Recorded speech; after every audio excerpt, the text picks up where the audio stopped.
I'm going to talk to you today about ego network measures and models.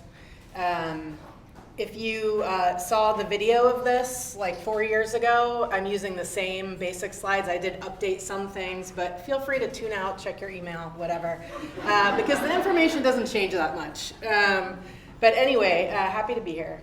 So just to give you an idea of what I'm going to do today, I'm going to talk a little bit about why you would want to use an ego network approach and how it differs from a whole network or sociocentric approach, common measures and why you would want to use them, how they're sort of tied to theory or concepts. Very quick bit on data management for ego networks because Gabriel is going to cover a lot of that in the lab to follow. A little bit on regression with ego net variables, a primer on multi-level modeling. You could teach an entire workshop, week-long workshop on MLM, so I'm just hoping to convey kind of the basic ideas and why you want to use them. And then if we get to it, which I don't think we will, I could cover ego network dynamics. Okay, so sociocentric networks, these map essentially the overall structure of one global network, right? And so ideally you're going to get information from everyone in that network. It's going to be typically in a bounded group, right? One geographic location, one school, one office, one whatever, right? And ideally you want to get all direct and indirect ties between actors in that network.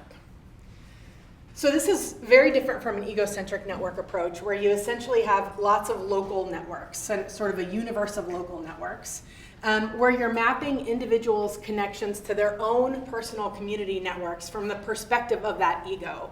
So typically you wouldn't actually interview the alters, right, or the people connected to ego. You only interview ego about their perceptions of their alters. You can go one step out and people do it, but it's really onerous, and so it doesn't happen that often, and you have to have a good reason to do it.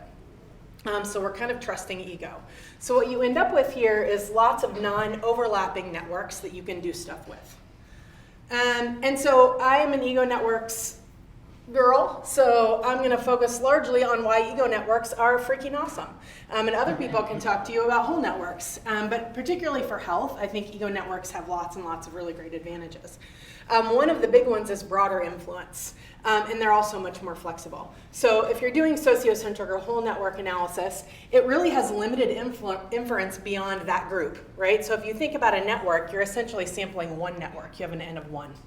And so does what's happening in that group actually map on to what's happening in other groups that may have a slightly different structure, that may be in a different location, that have different individuals that make them up, right? That's a pretty big inferential leap there. But ego networks, in contrast, are completely independent and ideally randomly selected, right? So we can randomly select egos and then ask them about their networks. So they're making statistical inferences to other egos and their networks is entirely appropriate. So this makes ego network methods much more generalizable. So your N here is many, right? Your N is essentially as many egos as you have, or even as many alters as you have if you're doing MLM. And then in terms of flexibility, that allows you to use lots of different kinds of sampling frames. You could use stratified household probability sampling, right? You could use targeted sampling in a particular area. Basically anything you can do in social science, you can do in ego networks. And so the data collection strategies for this kind of research are basically limitless. Another huge advantage of ego networks is unboundedness, right? So if you think about a whole network, we're in one area, one context. We're in a workplace, we're in a school, we're in a neighborhood, right? And so the ability to transcend the boundaries of that group to examine, for example, Zimmel's overlapping social circles, right? So we're embedded in lots of different networks, really, right? You can't really do that with whole network analysis. You're stuck in that school. And so you're stuck with the mechanisms and the theories that apply to that school or whatever your context is. And that's necessarily going to omit really important interaction partners, right?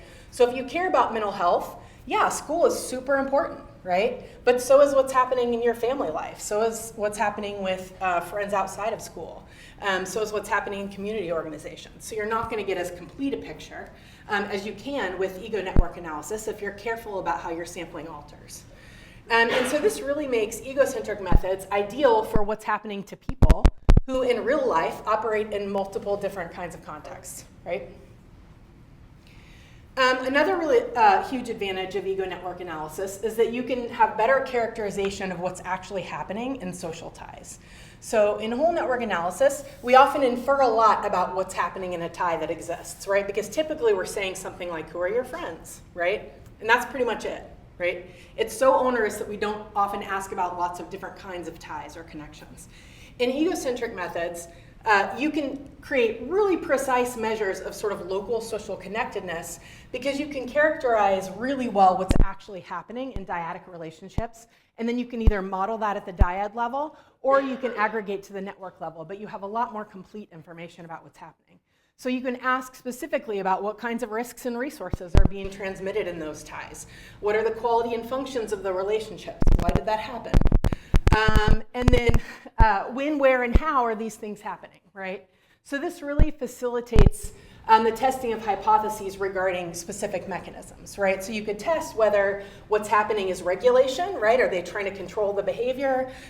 Or is it integration? Are they making them feel good about the group they exist in, right? That's hard to tell when you have very basic information about the ties. And this is important for health research because being able to really drill down into the mechanism provides super important insights about points of intervention, right? You don't have to guess what's happening in that tie, you can actually measure it. So here's just an example. So in my research, I do a lot of stuff on older adults' networks and their cognitive health and mental health. And so we can say, how is social connectedness associated with older adults' cognitive health? I can't even imagine how I would do this using a whole network design, right? What context would I go into to try to measure how a person's social networks are affecting the sort of cognitive exercise they get, given that they're getting that cognitive exercise across multiple contexts or domains, right? And so what we find is that older adults that have more bridging social capital, and we'll talk more about this later, have better cognitive health. And so we can actually look and see what do these networks that sort of surround an older adult look like?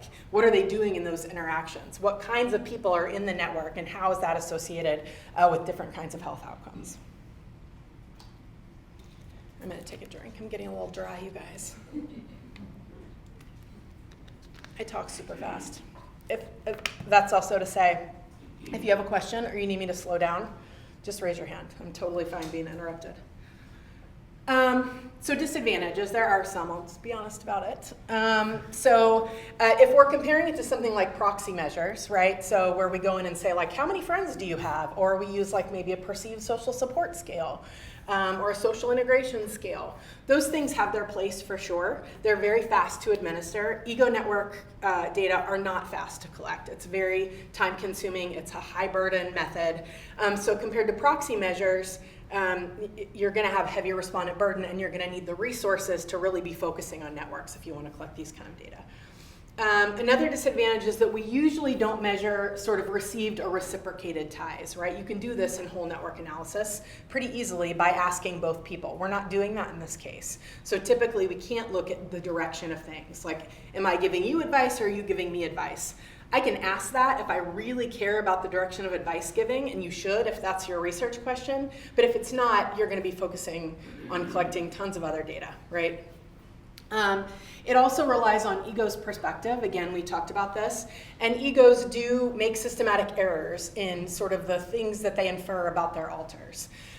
Sometimes that's more important, like if we want to know if they're actually getting accurate information, for example, or if we want to know if they actually have access to the resources that they think they have access to. But most of the time, for a lot of the things that I study, especially things like mental health, I don't really care what's really there. I care about ego's perception of what's there. And there are ways to collect data that can get at more specificity and get it sort of more accurate, like ground truth about what's happening with alters. Egos are pretty good about characterizing their relationships. They're less good about characterizing or imputing sort of attributes of alters that they can't directly see. So it's just something to keep in mind.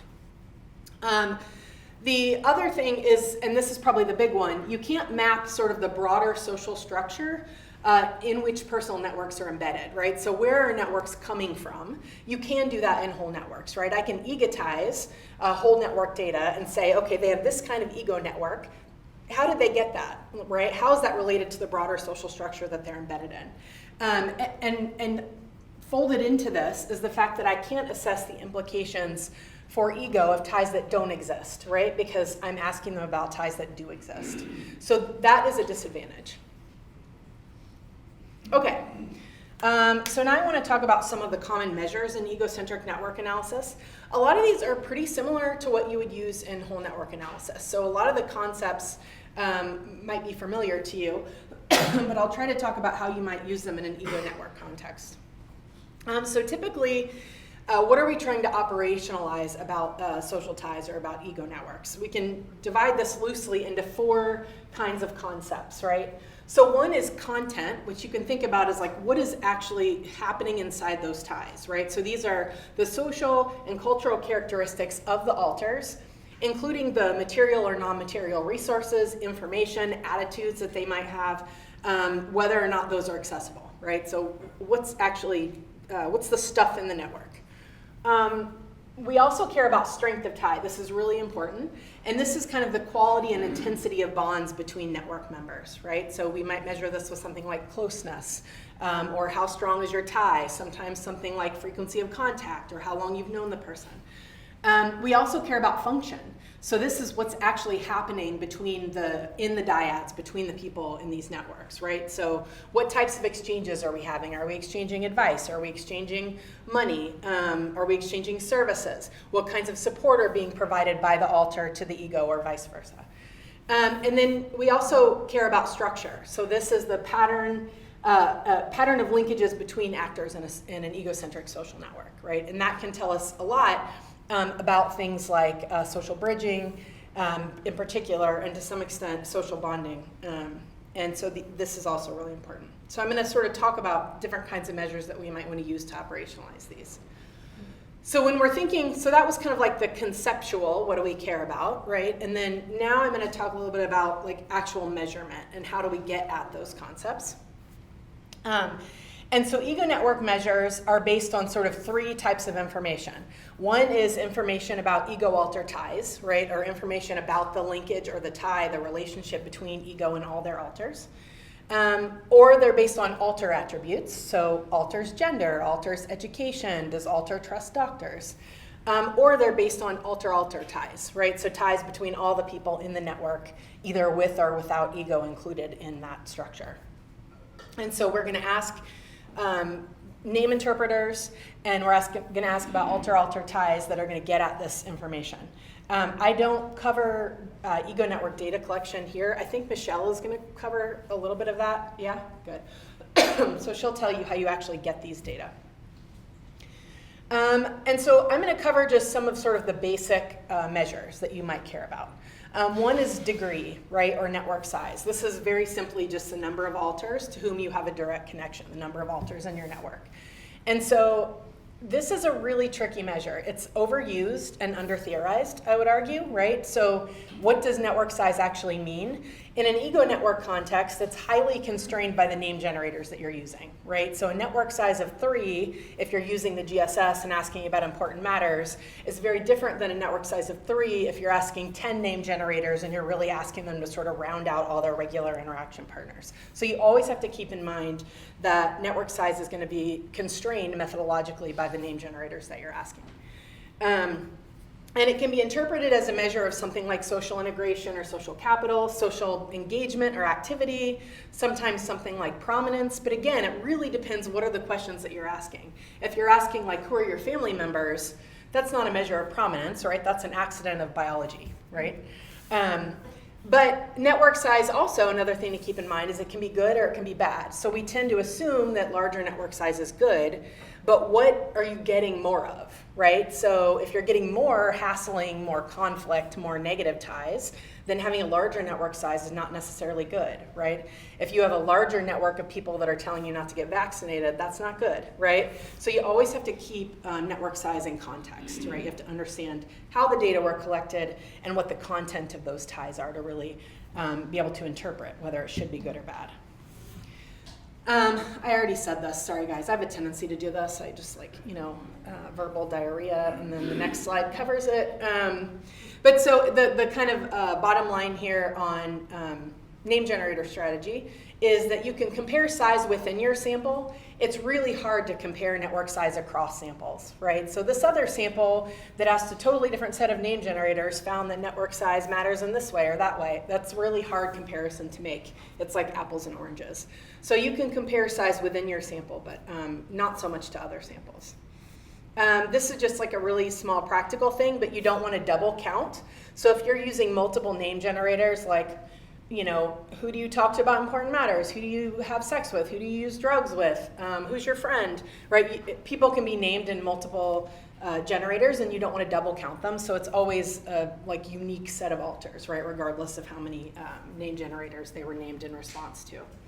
And then another thing you can do that we do all the time to sort of hone in on mechanism is that we might choose to not count all types of ties. So I might want the number of important matters and health matters discussants if I care about some health outcome, right? I might not care about companions, or I might not care about coworkers, right, in that case. So I can actually just sort of dial down to the types of alters that I care about and then create all the same measures that you would on the whole network. So understanding what subset of your network you might want to use is really important, but it's entirely dependent on your research question and your theories about what are the mechanisms driving this stuff. Something else we often care about is multiplexity. So this is just the overlap between the functions of the ties or the ways that an alter is related to ego. So we could think about something like support multiplexity, which is like how many different kinds of support do they provide. Or we could think about something like if people are related to you in multiple ways. And this happens a lot because if you think about real life, right, someone might start off as your coworker and then they become your friend because they're really super cool and you like to get coffee with them. In which case they might be named in response to a coworker name generator and a friend name generator. And so that would be a multiplex tie. They have two ways that they're connected to you. And so multiplexity is important because those types of ties tend to be affectively stronger. So we tend to like, those are just stronger ties. We tend to like them more. And we're also more motivated to maintain them. And so we find that those tend to be the ties that are more stable in the network. They're less likely to drop out. And having multiplex ties is associated with higher self-esteem, better psychological adjustment, satisfactions with that relationship, but it can also be constraining because if you're related to someone in multiple ways, it's harder to get rid of them if they're an asshole. So again, like you kind of got to know like what's actually happening in those social ties. And in terms of like what we could do with it, we could examine the frequency or the presence of specific combinations. So we wrote a paper on what we called family members, right, which are people who are named both as kin, but also named as friends. And we found that those people that are, you know, sort of family by accident, but also friends by choice, have very specific functions and very special qualities in a network. So you could do those kinds of things. You can use as a measure of tie strength by sort of counting the ways that people are connected or the support functions. So in other words, we might find that ties with higher multiplexity are less likely to dissolve over time. We might find that they're more supportive in a crisis, et cetera. So you can theorize all these different things about. Yeah? What about the negative, like the frenemy kind of thing? Has that been studied? It has been studied. I think it's, like, weirdly, it's been studied less in an ego network context, I think, than it has in like a whole network context, like in the schools. But it's studied in psychology with respect to what are called ambivalent ties. And so these are ties where like they do a lot for you typically, but also like you kind of hate them for whatever reason, right? So it's less in the context of friendship, honestly, and more in they're typically family members, right? So like if we think about regulators in the network, like people who like hassle you and like try to get you to do things you don't want to do, usually they're mothers, they're usually women in the network, or like female adult children. Just like that's the finding, right? So you're getting sort of negative things from the network, but those are also sort of your go-to emotional supporters. So there is a lot of research on it in this context, but it's more, I would search for like ambivalent ties.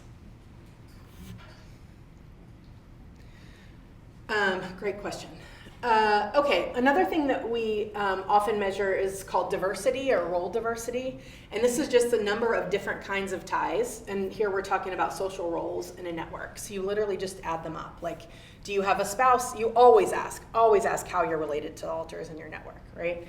And so then it's just like, do you have a partner? Do you have another kind of kinship tie? And you could either be specific about that or lump them together depending on your goals. Do you have a friend in the network? Do you have a coworker or a neighbor? And then you just add those up, right? And that tells you something about access to different kinds of resources and opportunities, right? If you have access to lots of different social roles, that can bring different kinds of resources and information to ego. It can also be an indicator of sort of all the different contexts that ego operates in, which can be an indicator of psychological or social health. So we could ask something like, is greater diversity in your network associated with better perceived social support? Because you may have access to lots of different kinds of social support.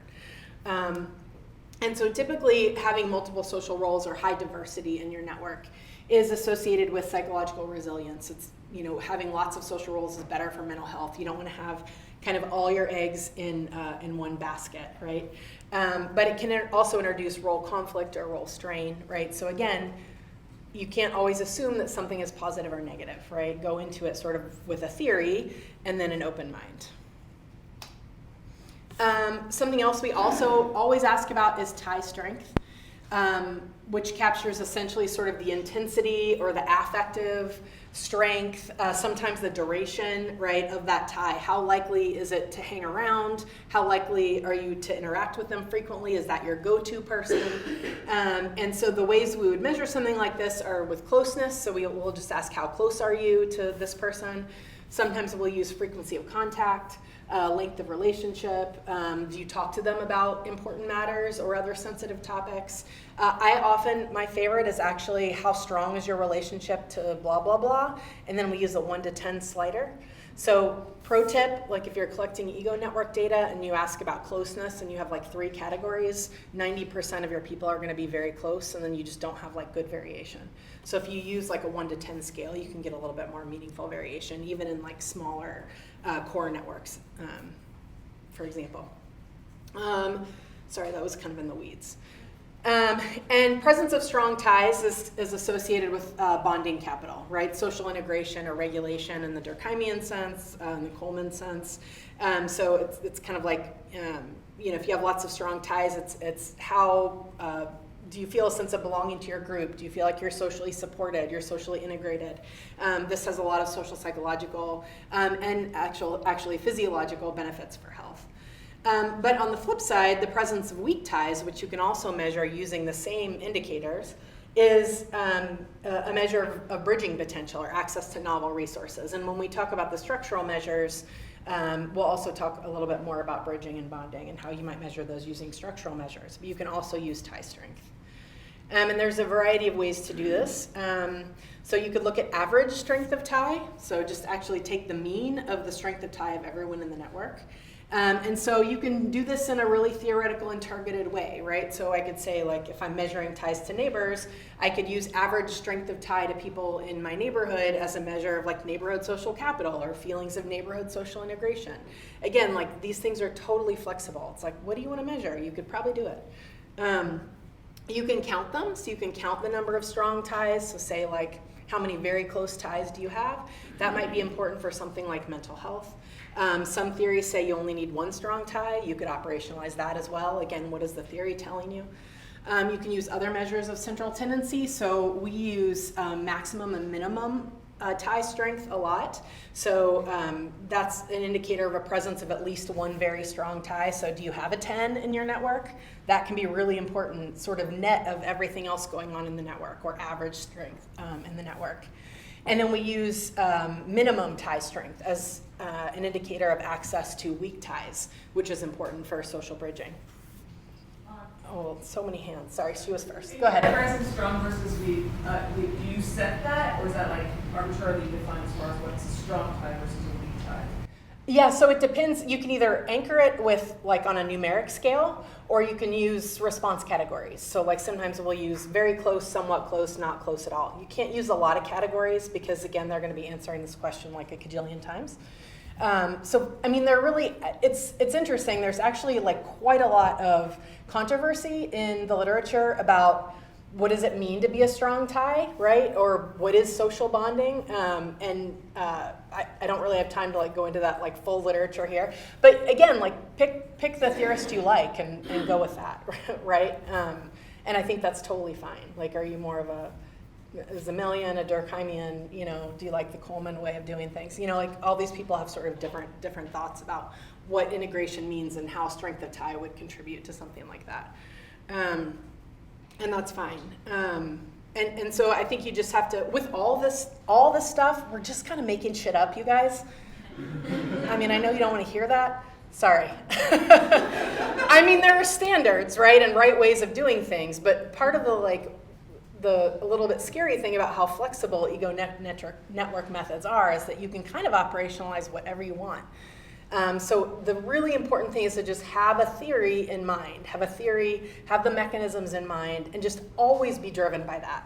Like, this is not an area where you want to go in and just collect whatever and then try to, like, on the back end decide what your mechanism is. You need to have a purpose in mind. And if you do that, I think you're fine. You're on solid ground, right? I feel like I digressed a little bit. You had a question, yeah? First, think of it as quantitatively grounded theory. Okay. Thanks, Jim. I'm just like, whatever random shit you want to test. That's what I call it. But with some theory in mind. Well, along those lines of that, with like asking the right questions to get the information you want, with strong ties, I think the optimist in me would think strong ties is a positive tie, but if you're kind of like involuntarily in a strong, like, how do you, like, what kinds of questions do you ask so it's not leading? Yeah, well, it's always leading, right? Because you're always going to say, like, how close are you or how strong. But what you want to do if you're really interested in something like ambivalence is you want to ask other questions to round out, like, okay, so you're close to this person. What are the downsides of that relationship, right? Like, is there conflict? You can ask that.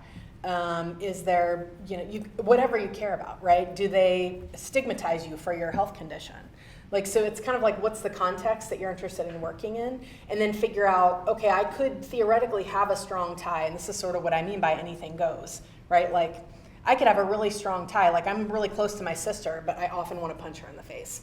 Like, why? Because, she judges me about, like, this or that. So you just have to think about, like, what are those mechanisms that could make a strong tie also problematic, right? Or also stressful, or also stigmatizing. And then you have to pointedly ask about those, rather than assuming that a strong tie means a strong tie.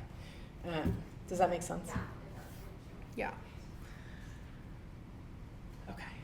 Other questions? Okay, moving on. Sorry, as a follow-up. Yeah. I Yeah. guess I'm curious, like, if you have like strong negative ties, like you're assessing social control or negative health behaviors in a network in that space, like how would you separate out numerically or treat them when you're analyzing the positive ties and these either ambivalent or potentially harmful ties? Yeah, so a great way to do it is by using interaction models. So you have two different variables, right? So this is a really good point. Let's say you're interested in something like conversion to smoking. Strong ties are great for mental health, right? They're also more influential, and that can go in the negative direction as well. So you might interact something like strength of tie with whether that person smokes to understand the extent of their negative social influence. So you can use the variables that way. And often, I'll talk about this a little bit later, that's often a really powerful combination. It's kind of like the content of the network and the strength of the push, right? Yeah.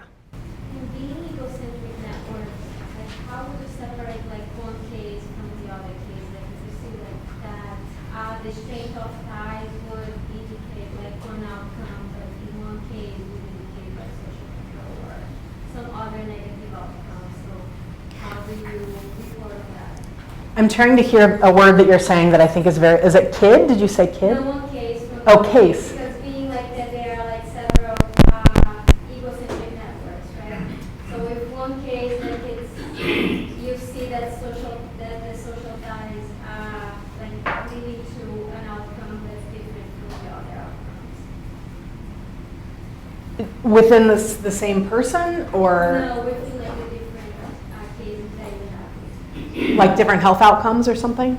I'm trying to understand what your case Yeah, is like in this you have like context. different ego nets in your center, and if you see like that one case is leading to like isn't.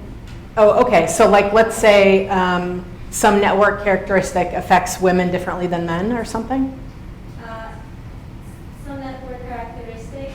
is kind of like is an outlier in your sample of ego networks?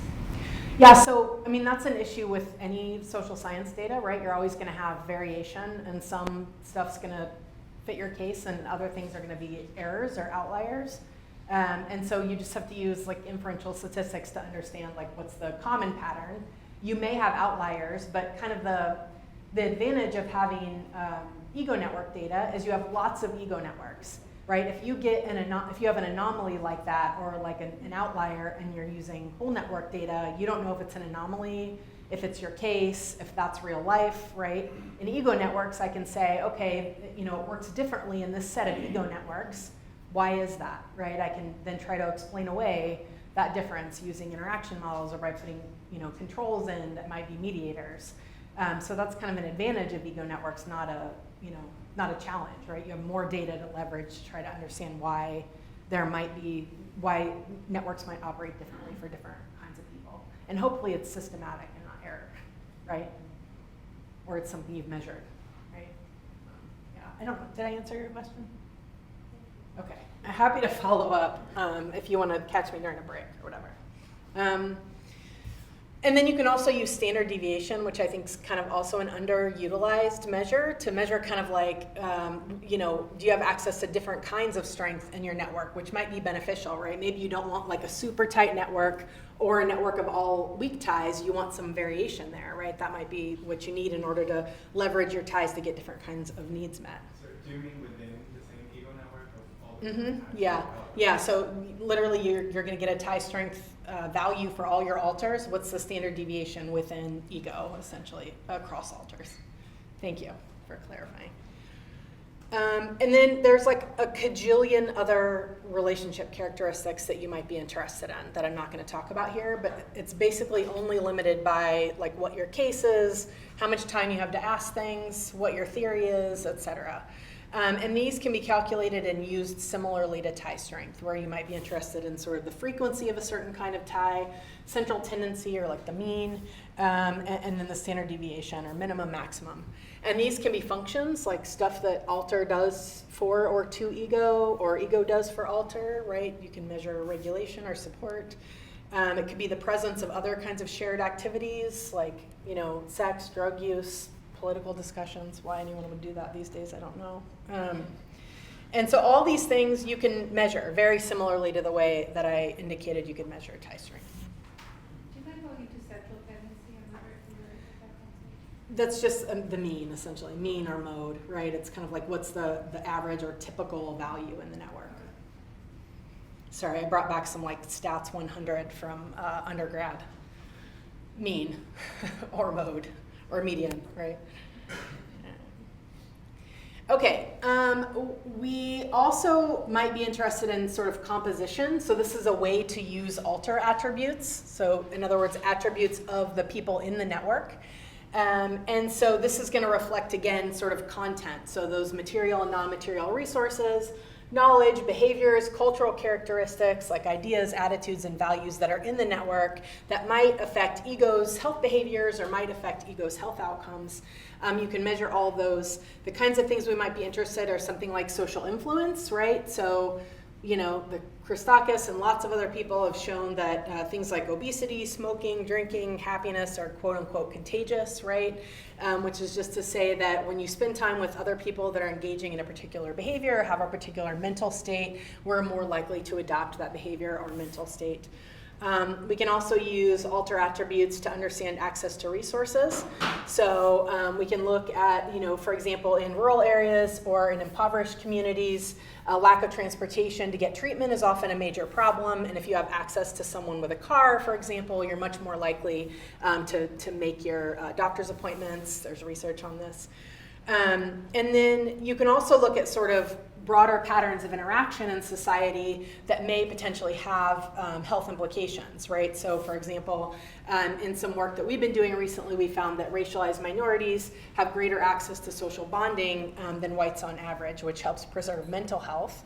They also have less access to bridging, which is bad for physical health. And this is the work of my recently graduated PhD student, Nick Smith, who is freaking brilliant and is now at Maryland. So you can use these in lots of different ways.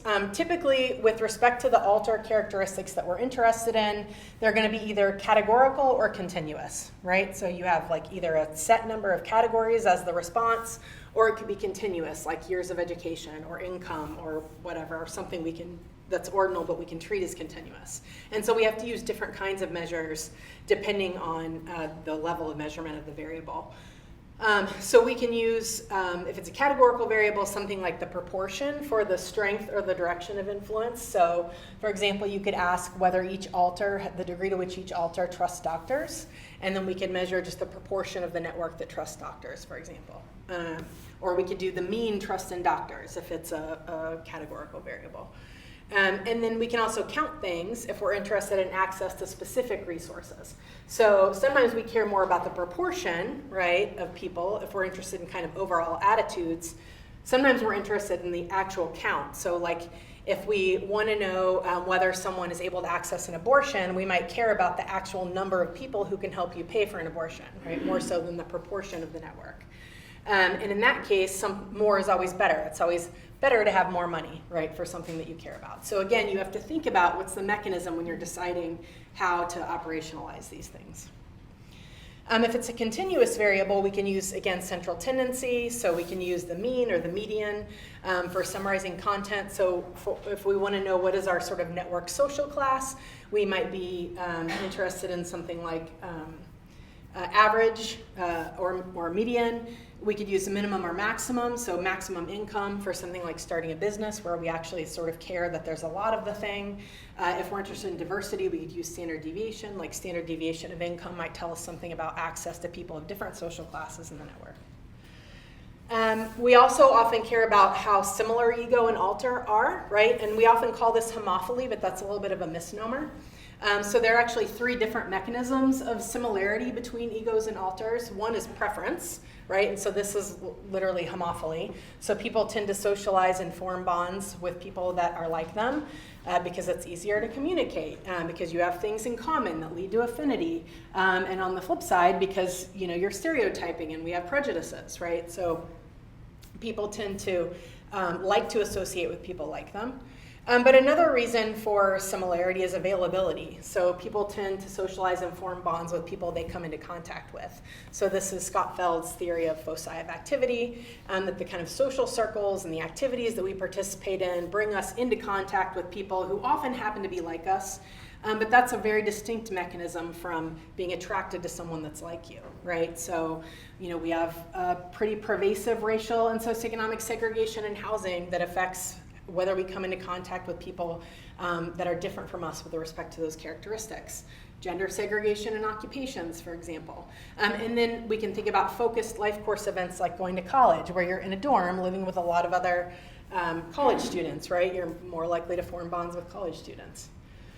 And then the third is influence, right? So people become more similar over time through repeated social interactions to other people. And again, this is going to apply only to achieved statuses, not ascribed ones. But there's research, for example, on partner eating and exercise behaviors tend to converge over time. So why do we care about ego-alter similarity? Homophily or ego-alter similarity, like sort of that's what everybody calls it, so I'll call it that even though it's a bit of a misnomer. Can be good or bad, right? So it can insulate the ego from outside influence and ideas, but it can also reinforce in-group behaviors and biases, right? So we saw that during the time of COVID, that vaccine hesitancy tended to circulate in networks of people that were similar to one another, and there was this polarization that caused increased unnecessary mortality in certain groups. And that's because you tend to have people with same attitudes talking mainly to each other in these echo chambers. Homophily, on the flip side, can be identity affirming and can foster a sense of comfort and belonging, particularly for groups that are stereotyped against or marginalized in society. And then if you have longitudinal data, you can measure social influence, right? Just because you're seeing similarity of behaviors in a cross-sectional data set does not mean that social influence has occurred, because that similarity could be attributed to either of these other mechanisms. So you really need to have longitudinal data to measure social influence. Categorically, we would use proportion same as ego. This is the most common. So if I'm a woman, then I might be interested in the proportion of my network that's made up of women. And it's very easy to calculate. Sometimes we'll use Kracart and Stern's EI index, which is the ego's propensity to have ties to alters with the same characteristic. And that's nice because it ranges from -1 to 1, where -1 is completely homophilous and 1 is completely heterophilous. And this is the formula. It's just the number of alters that are sort of outside your category minus the network that are inside or the same category over network size. And then if we have a continuous measure of similarity, something like age, we could use average Euclidean distance, which is the mean squared differences between egos and alters. So it's just like standard deviation, if you know how that works, but it measures deviation around the ego instead of deviation around the mean in a sample, right? So if it's higher, it means that ego is more dissimilar or more distant from their alters with respect to something like age or years of education or income. This is how it's calculated. It's not hard to calculate. I think this is one of the measures that's being, hopefully you never actually have to calculate most of these by hand. You want a program like what Gabriel and Jim are developing to calculate it for you. But you can see that the formula is exactly like standard deviation, except instead of measuring deviations around the mean of the sample, we're measuring deviations around ego's age. And the number of alters or like clusters? Yes, yeah. Mm-hmm. Oh yeah, I should add that to there. And then heterogeneity or range is just about similarity of the alters to each other rather than similarity to ego. So homophily would be like how similar are my alters to myself. Heterogeneity is sort of the diversity of characteristics among the alters. So a heterogeneous network provides access to a larger set of non-redundant social resources, which is good for things like gathering information, but it can also indicate participation in diverse social spheres or exposure to difference or novelty. So for example, there's research that shows that network racial heterogeneity reduces in-group bias. We found that knowing people with mental illness is associated with lower levels of stigma towards mental illness. So you can use these variables in lots of different cool ways to test different theories. Yeah? Question about the range.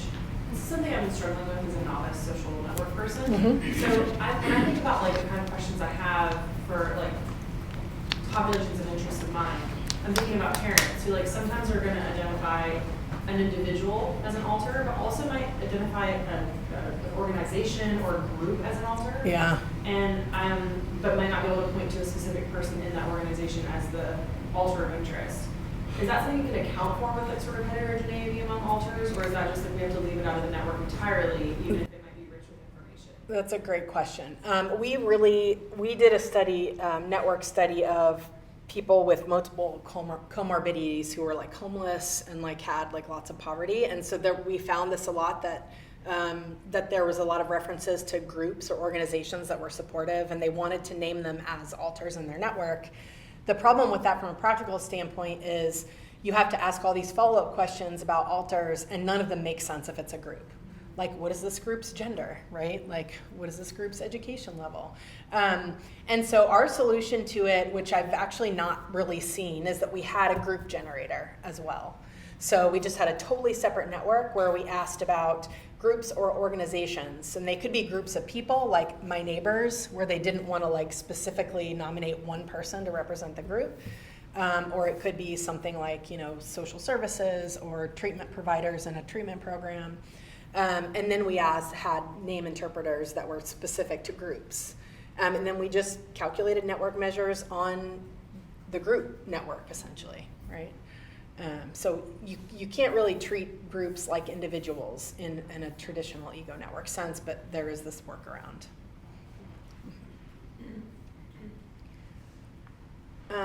Great question. Okay, if your variable is categorical, you'll want to use Blau's index. It's also called Herfindahl's or Hirschman's index. Poor Herfindahl and Hirschman just got lost to history. Everybody talks about Blau. It's just easier to say, I think. But it essentially reflects how many different types there are in a network, and then simultaneously how evenly the alters are distributed among those types, right? So this is the formula for it. This is the summation, where P sub k is the proportion of ego's alters in category K. And so what we find is as the number of categories increases, right, so the number of racial groups in your network, for example, the potential for Blau's index increases. So that's why it's both a function of how spread out your alters are, but also how many categories you might have in your network. And so the max of that is 1 minus 1 over k, with k being groups or categories, so racial groups, religions, or whatever. I'm going to show you how to calculate this. So it's this is how you would calculate it. So this is a fictitious network with 3 different kinds of alters. And it's just 1 minus the proportion of each category, right? So if you look at whatever the white ones are, maybe it's Catholic, that's 57% of the network, 29% is whatever the gray is, maybe that's, I don't know, Christian. Sorry, I don't know anything about religion. I'm like grasping at straws. I should have picked a different example.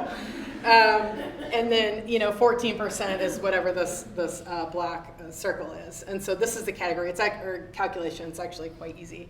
And so if we have a blouse here, in this case where we have 3 categories of 0.57, that's actually close to the maximum for an attribute with 3 categories, which is 1 minus 1/3, or 67.67. And so what that tells us is essentially that this network is pretty heterogeneous, right, with respect to religious denomination? I don't know. Sorry. Yeah. Usually even networks, they don't really assess connection between among alters, right? Say that again? Like on that network, like you can see a connection between the alter 4 and 2. But usually like ego networks, you don't really focus on that connection between alters. Oh, girl. No. No. Always ask about connections between alters. That's super, super important. I would say usually you do, unless you have a really strong reason for not doing it. Like, I just absolutely cannot afford to do this, because it is time consuming. No, it's super important. All your structural measures come from measuring ties between alters. And it also, you can make cool network graphics. Otherwise, what do you have? I don't know. Like, these graphics are whatever impresses your reviewers. And But just to clarify, that data that you're collecting about connections between alters is coming from the ego. Correct. Right? So it's their perception. Yes. Of the connection. Yes. Okay. Sorry. Yes. Okay. Yeah. So it's ego's perception of whether ties exist between alters. You're not asking every alter whether they know every other alter. Yes, but we're gonna collect it from ego and we're gonna use it like it's real, right? I mean, let's be honest. That it is. I mean, we don't talk about that. Right. Yeah. Yes. I mean, usually when we're dealing with ego networks, we're talking about relatively small, these are personal networks, these are people you know well. So ego is actually quite good at understanding whether a relationship exists between alters. And you can even say something like, one of the ones I like that's fast and binary is would these people hang out if you weren't around? Ego knows that, right? So, I mean, again, it's like, Unless they do. well, yeah, unless they're, there's an illicit affair happening. Yeah, well, hopefully not, but yeah. Sorry, that threw me a little bit. Okay, so sort of an extension of Blau is Agreste's index of qualitative variation, or IQV, and it's basically just a normalized version of Blau's index. And this ranges from 0 to 1, which is nice. We like something that ranges from 0 to 1, with higher scores indicating more heterogeneity. And so if it's 0, all the alters are in the same category. If it's 1, you have equal dispersion across all categories. But this doesn't take into account how many categories you actually have in your network. It's only the sort of dispersion. So we're going to just take the Blaus and divide by the max. So this is the same example as before. And so our IQV is going to be 0.57 divided by 0.67, the max. And so the 0.85 is pretty close to 1, so we have relatively even dispersion across categories. So why would we want to use one versus the other? Is the normalized version always better? Not if you're using something like heterogeneity to measure diversity, right? So somebody with 5 kinds of alters in their network probably experiences more diversity than someone with 2 kinds, even if those alters are not uniformly distributed across categories, right? So again, it's all about what is the mechanism here? What is the theory that you're bringing to the table about why this measure should matter for your outcome? Sorry, I'm going to keep saying that ad nauseum. Sorry, do you mind explaining what do you mean by so it's normalized by the number of different types of categories you have in your network. So blouse is both a function of how spread out your alters are across categories, right? So am I hanging out with an equal number of people in these different groups, and the number of actual categories, right? So do I have 2 racial groups in my network, or do I have 5 racial groups in my network? Whereas IQV essentially normalizes by the number of groups. So it's just about how spread out across categories. So if I'm interested in something like exposure to diversity of ideas or ethnic identities or whatever, if I'm measuring racial groups, then I probably want to use blouse, because that's going to tell me something about how many different groups I have in my network, not just how spread out they are. Does that make sense? Yeah. Okay. That's why you can't just be using these measures willy-nilly, you guys. You have to understand what you're getting into. If it's a continuous outcome, something like income or age, I can just look at standard deviation across the distribution of alters. So standard deviation of education across alters, for example. Okay, alter ties. So this gets to this idea of structural measures. Ties can be binary or valued. If they're valued, you can dichotomize them for something like using the standard density measure.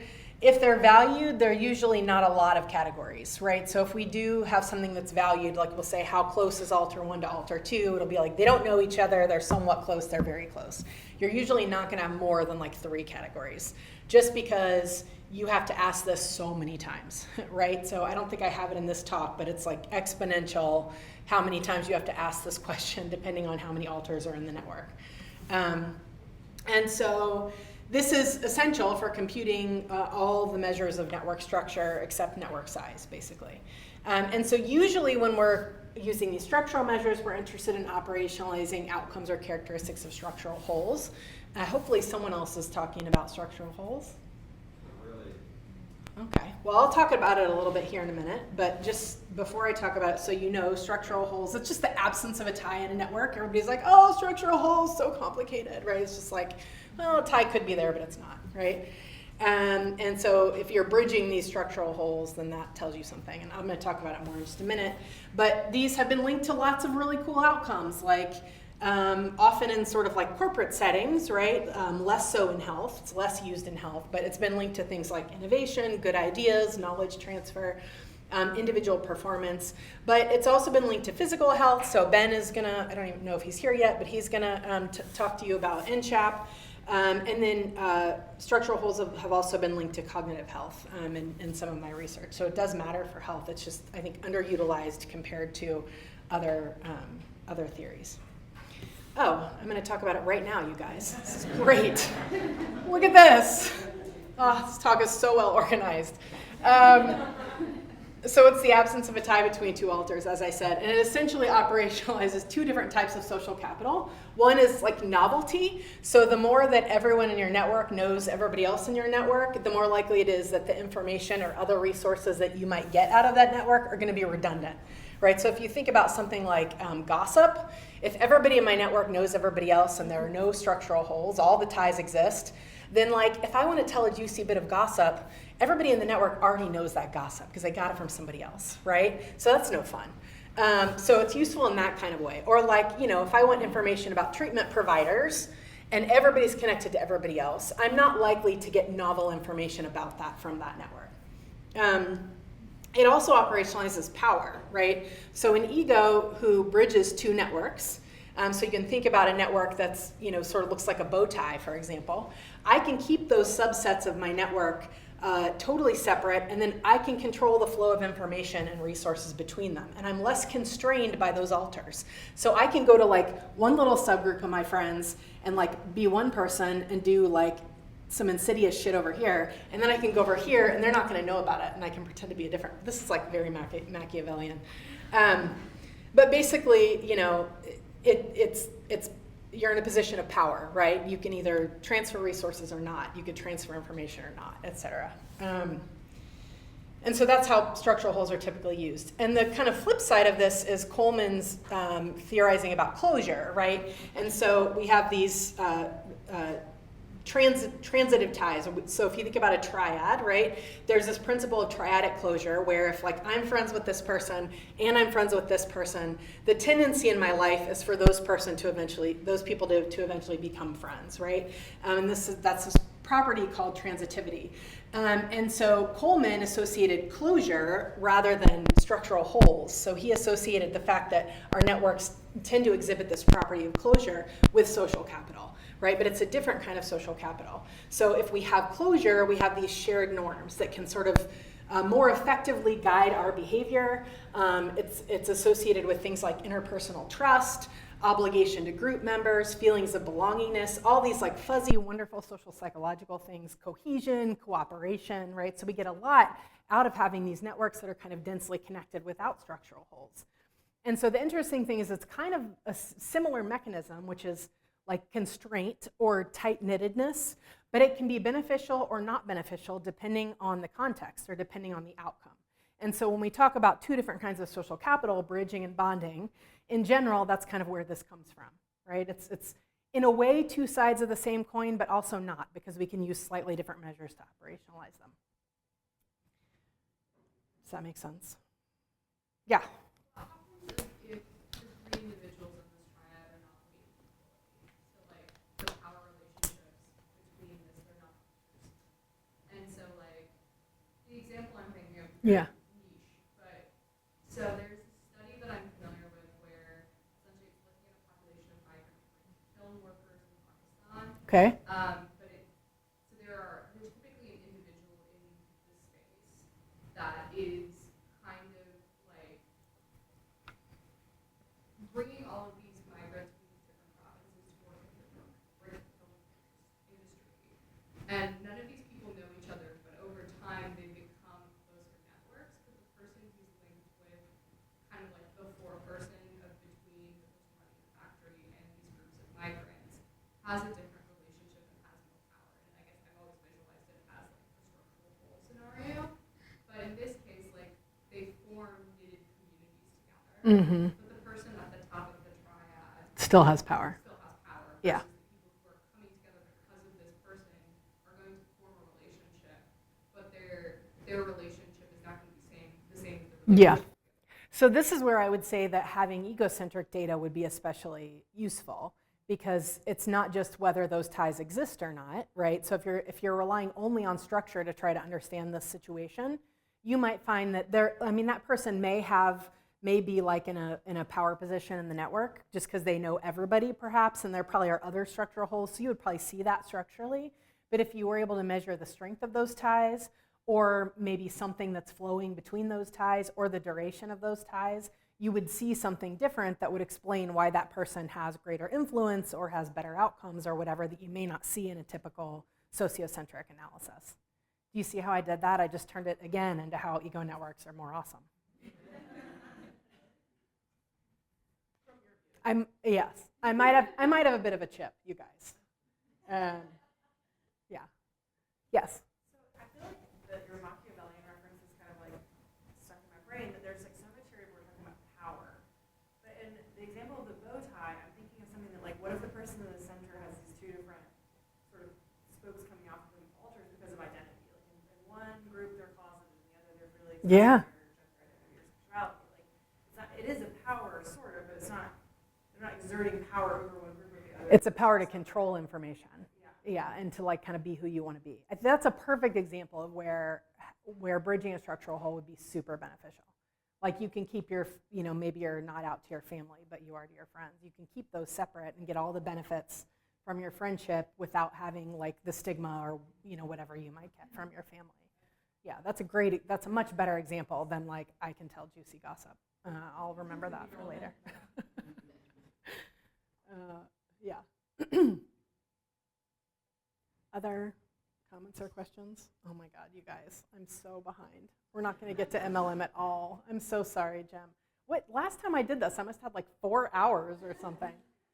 I don't know. Either that or I'm chatty today.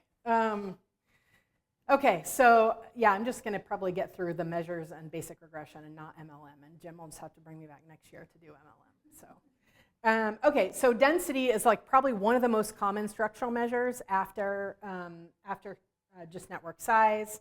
And it's essentially just how many of ego's alters are connected to each other, adjusting for network size. So it can tell you something really important about sort of the strength of the social safety net. That's how I like to think about it, right? Like if you fall, like how strong is that network that's going to catch you? Are they going to be able to coordinate care for you, et cetera? And this is one that's really powerful in combination with the composition or the content of the network, which tells you something about the direction of the push, right?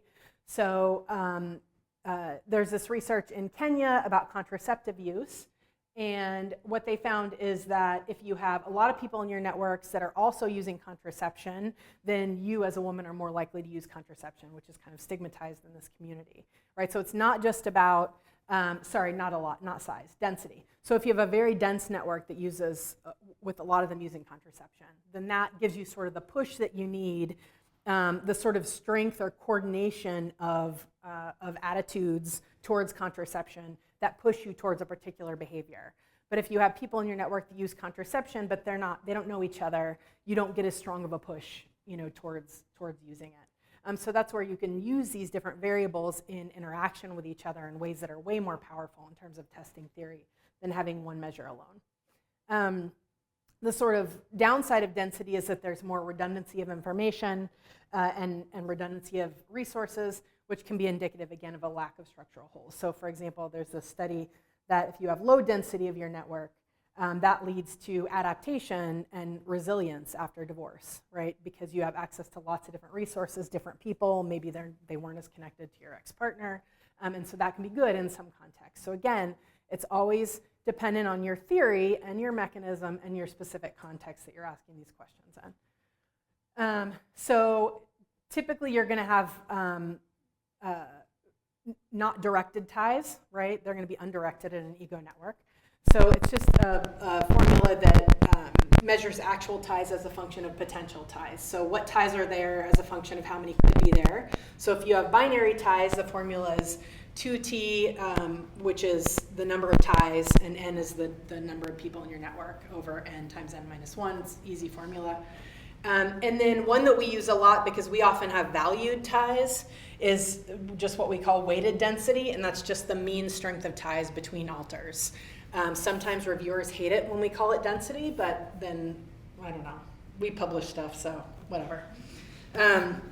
So like in this example of an ego net where ego is not in the network, right? And typically you would remove ego from the network when you're calculating density. So this is sparsely knit with only 3 of 42 possible ties present, right? So that gives us a density of 0.14, which is quite low. You usually see higher density in ego networks, personal social networks particularly, because they're often core ties, maybe plus some members of the periphery. So you usually see high density. Effective size is another one we use a lot, and so this tells us if ego has ties to alters who are also tied to each other, there's lots of redundancy, right? So by redundancy, I mean that I can reach those alters through multiple different paths. And effective size is essentially a measure of sort of how many different pots of information ego can access in their network, or how many different sort of subsets that are unconnected to each other. So it kind of conveys something about ego's total impact and access to novel resources. So we can think about 2 different networks here where A is ego. If I have 3 ties that aren't connected to each other at all, my effective size would be 3. If I have a network where I have some redundancy or ties between alters in my network, everybody can reach everybody else, my effective size is 1. And so effective size is a positive function of network size and a negative function of the number of ties among alters. This is the formula for it. Again, Gabriel, I think, is going to show you hopefully how to just like run some, or you learned somewhere where you can just run some.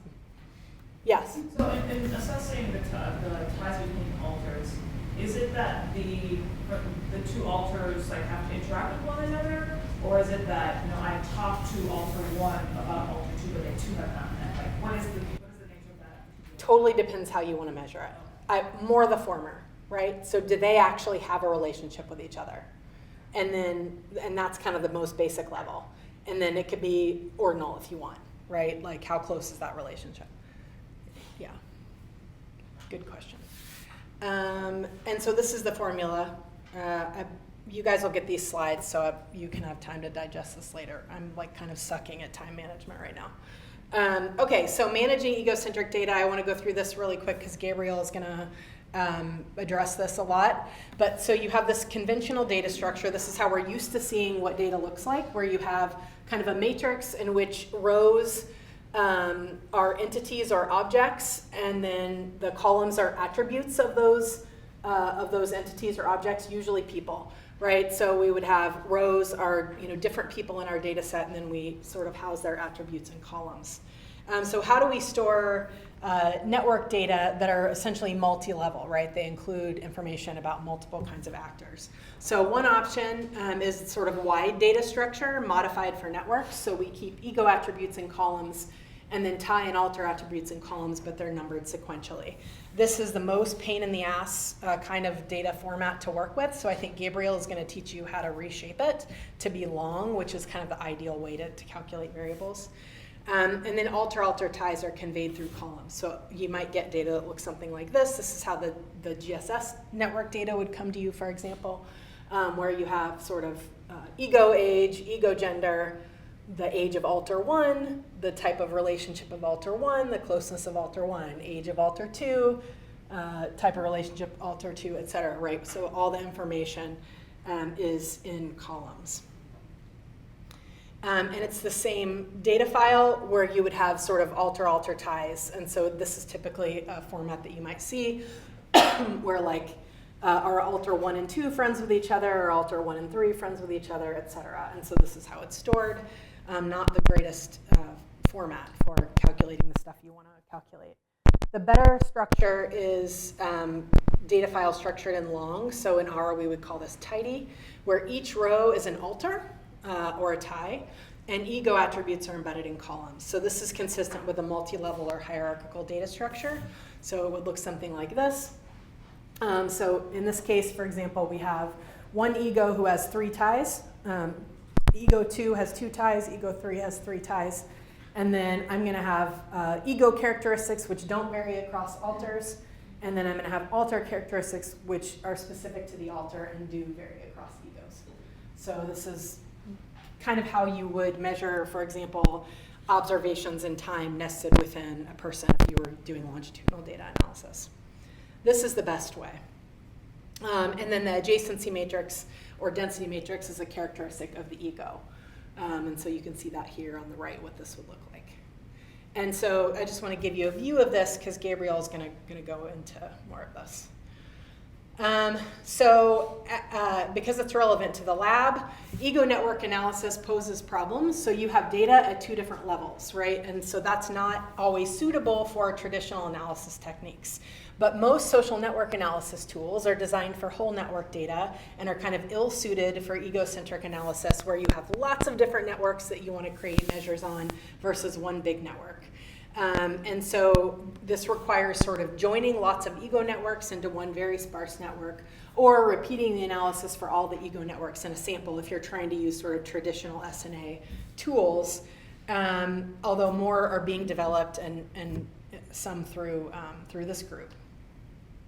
And so there's sort of 2 ways of dealing with these complications of data at multiple levels, the level of the alter and the network.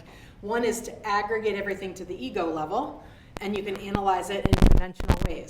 So this is very straightforward analytically. It's a little bit limited compared to what you can do compared to multi-level modeling. Or you could use a multi-level model where you have alters that are nested in egos. And so it's more complex, but not that complex. It's actually not that scary. But you can only do it for dependent variables that vary within egos or across alters. So in this case, you're predicting alter level characteristics. So like, does alter provide support to ego, right? Because in a multi-level model, your dependent variable has to be at level 1. Man, I wish I had time to talk to you guys more about this. For aggregation to the ego level, this is super easy. You can just use conventional statistical software. So rather than looking at the closeness of every alter as an outcome, I'm looking at mean closeness in the network as an outcome, for example. And then I'm using standard regression tools. So in terms of what can you do with this, we have Social networks, this is from Lisa Berkman. I don't actually expect you to be able to read any of this. The point is just that we can think about ego network characteristics both as an outcome of something like social structural conditions or like having an illness, right? Or we can think about social networks as predictors of downstream psychosocial mechanisms, biological mechanisms, and health outcomes, right? So you can analyze network data either as a DV or as an IV depending on your goals. And then you use the measures to test theory. So what we've been doing recently, because a lot of these measures of social bridging and bonding are highly correlated, you can't just throw them all in a regression model and expect to understand what they mean. We use a latent variable model, which works really well to measure something like bridging capital, where we're using lots of different measures that are sort of related to one another to measure this latent concept that we think exists and is real. And then you get this like beautiful like normal distribution and one variable that you can use in lots of cool ways. And so, for example, in our research, the way that we operationalize these latent variables is to try to understand how social bridging and social bonding is associated with different kinds of health outcomes in older adults. And we find sort of consistent with theories of social bridging being related to exercising your brain in these novel ways, right? And social bonding being associated with feelings of integration and support, that higher bridging is associated with better cognition in older adults, and social bonding is associated with better mental health in older adults, right? So again, one thing isn't good or bad. It depends on the context, depends on the outcome, and you always have to have a theory to sort of link your measures to outcomes. Check for model violations in network research because they're often amplified. So again, a lot of these measures are correlated with each other. You often see nonlinear relationships, right? So like having one additional tie if you have 3 ties is more important than having one additional tie if you have 20 ties. There's often skewness and things like network size or closeness, heteroscedasticity, so just make sure that you're checking for these, like doing your basics. And then, sadly, no. So this is when I told Gabriel I would finish, so I feel okay about it, but we are missing like half of the talk. But that's okay. I'll come back next year and do this. And so I'm going to turn it over, I think, to Gabriel, and he's going to cover the lab you interact with regularly. We're not asking like, so it might come into play in something like, who are your friends, right? Because if you're lonely, you might report less friends. But we try to ask in a really specific, objective way that's going to get people to sort of shine the light on different parts of their network, regardless of their current mental state. That being said, I mean, there are dynamics in who is named into a network at any given point in time, and certainly loneliness could be one of the reasons for that. Or you had a temporary falling out. But this is sort of just a larger problem with network dynamics, and the fact that if we're looking at something like structural properties or compositional properties of networks, they actually don't change very much over time. They're like remarkably stable, and Ben Cornwell has done a lot of research on this, as have we. But who you name at any particular given point in time, the membership in the network is highly dynamic, right, and dependent on sort of what's going on in your life at any given point in time, including loneliness. So I guess my answer would be that like I would hope that the structural properties of those networks that we actually care about would not change that much as a function of loneliness, but you would need just longitudinal data to be able to draw that out, right? Is kind of the answer, because then you could look at sort of correlations and lagged variables and stuff, so that you could look at the direction of causation. But yeah, loneliness is a weird one. We're kind of getting into it. I've tried to avoid it for years, but sorry, yeah. Thinking about the validity of the high strength metrics over time, I'm wondering if you ever, so I'm thinking about like communication frequency versus how strong is your relationship to this person. Like me personally, how strong is your relationship to this person is going to be very dependent on the last interaction I've had with them. Yeah. Whereas communication frequency, I'm going to go for an average. Yeah. Is that something people talk about? Because I know you said you prefer the how strong is your tie. Yeah, well, that's just sort of an overall like good indicator, I think, of like affinity or like the involvement of that person in the network. I probably would not try to use that to measure communication, something like frequency of communication, right? So for me, those two things might actually operationalize something a little bit different. So that's the first point. Tie strength, yes. I mean, well, just who you name into the network, and yes, also sort of how strongly you're connected to that person can be a function of the last interaction. And also, we're typically measuring sort of like regular or typical interaction partners in ego network research, which often omits important interaction partners that might like nonetheless provide important kinds of support. And so this is like Mario Small's whole thing about sort of like incidental ties or people you happen to run into that can nonetheless have important functions. So yes, I mean, there's like I wrote a chapter on network dynamics, and there's one in the book too, which sort of talks about like all the reasons why the network that you get at one point in time and the characteristics of that network, like you kind of have to worry about that, right? So like it's always better to have longitudinal data. Like nonetheless, there's going to be noise there, but there's also a strong signal, right? So we do find that it predicts a lot of outcomes. So, you know, I don't know. Take it with a grain of salt, I guess.